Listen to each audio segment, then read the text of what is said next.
In a world where connection is everything, Hideo Kojima once again challenges us to ask, what happens when these connections break? I've just finished Death Stranding 2 on the beach, and I've spent enough time with it to fully process the journey.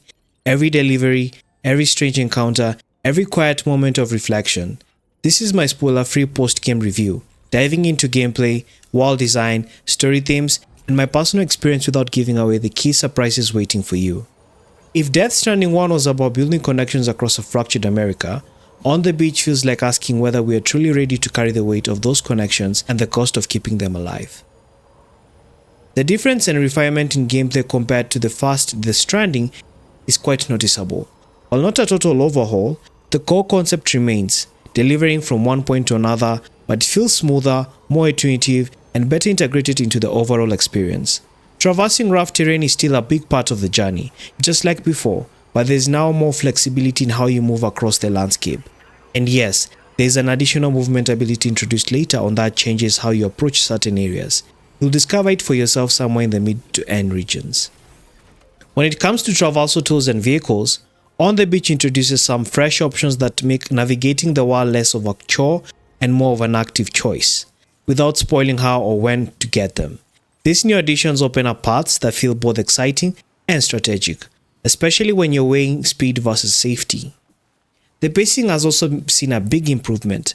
In the first game, the loop was dominated by long stretches of walking and BT encounters, which could make up what felt like 90% of your time. Here, those delivery sections are still present, but they're woven directly into the narrative, with each run often introducing new characters, new threats, and meaningful pieces of the story. On top of that, there are far more agencies in how you approach your objectives.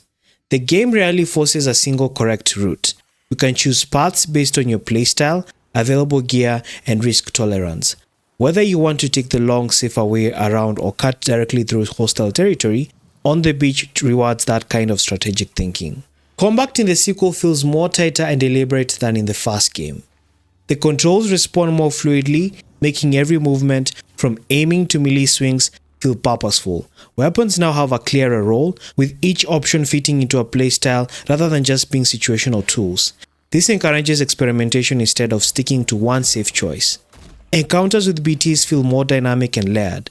They are not just obstacles scattered across the map, they're integrated into the pacing and tension of the world. The threat they pose feels tied to the narrative rather than being random interruptions.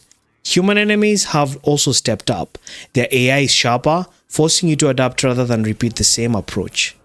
Boss fights, without spoiling who or what you face, are among the most cinematic and mechanically interesting moments in the game. Some are massive in scale, others intimate and personal, but all feels like they serve the story rather than simply padding gameplay hours. The balance between tense combat and quiet exploration is far better this time around, so those adrenaline spikes hit even harder. The world of On the Beach feels more alive, yet equally desolate. From windswept coastlines to shifting desert sands and decayed urban ruins, each biome feels distinct and purposeful. Environmental design encourages curiosity, not just for resources, but for the stories the terrain itself tells. Weather is more than visual flair. It directly affects traversals and strategy. Rain, storms, and harsh environmental hazards can turn a simple delivery into a tense, calculated risk.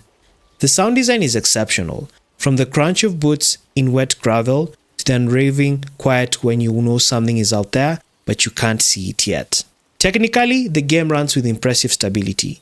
Load times are short, frame rate remains steady, and the level of visual fidelity, from the smallest rock details to sweeping cinematic vistas, is easily among the best in the current generation.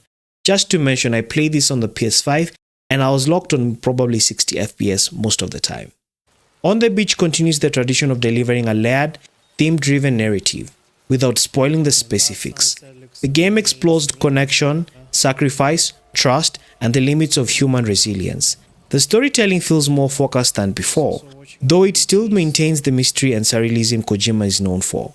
The narrative structure strikes a balance between long, reflective sequences and sudden, high-intensity moments. It feels easier to follow than the first game, while still leaving plenty of space for personal interpretation and theory crafting. Performances are outstanding across the board. Norman Reedus bringing even more nuances to some, Leia delivers emotional weight with quiet precision, Troy Baker returns in a way that will keep you guessing, and new cast members fit seamlessly into the world's tone and rhythm. Dialogue can still be dense, but it's delivered with conviction, making even cryptic moments feel intentional. For me, the sequel hit harder more than the first game. There were moments where I simply stopped moving and took in the world around me, not because the game told me to, but because it earned that pause. The soundtrack is a masterclass in mood setting. Low Roll's absence is felt, but the new selections, both licensed tracks and original score, carry the same ability to make you feel isolated, hopeful, or devastated with just a few notes. Certain sequences, without naming them, had me sitting in silence long after the screen faded to black. It's rare for a game to make me think about its message days later, but On the Beach pulled that off. After the credits roll, there's still plenty to do. Optional deliveries, new routes to master, and a few surprises waiting for completionists to keep the world alive long after the story is done. What's more impressive is that the game remains engaging in its quieter, post-game hours. There is a satisfaction in returning to certain locations, rebuilding infrastructure, and experimenting with tools you didn't use the first time. Death Stranding 2 On the Beach isn't just a sequel, it's an evolution. It takes the core of what made the first game unique and refines it into something more balanced, more accessible, yet still unapologetically itself. Improved pacing, expanded traversal options, smarter encounters, and stronger integration of story into gameplay makes it not just a better game, but a richer experience. This isn't for everyone. If you're looking for a constant adrenaline rush, the deliberate pacing may still test your patience. But if you're ready to slow down, embrace the strange, and see a story that challenges the boundaries of traditional game narrative, On the Beach is worth every step. And for my final thoughts, it's not about the destination, it's about whether you're willing to carry the weight to get there.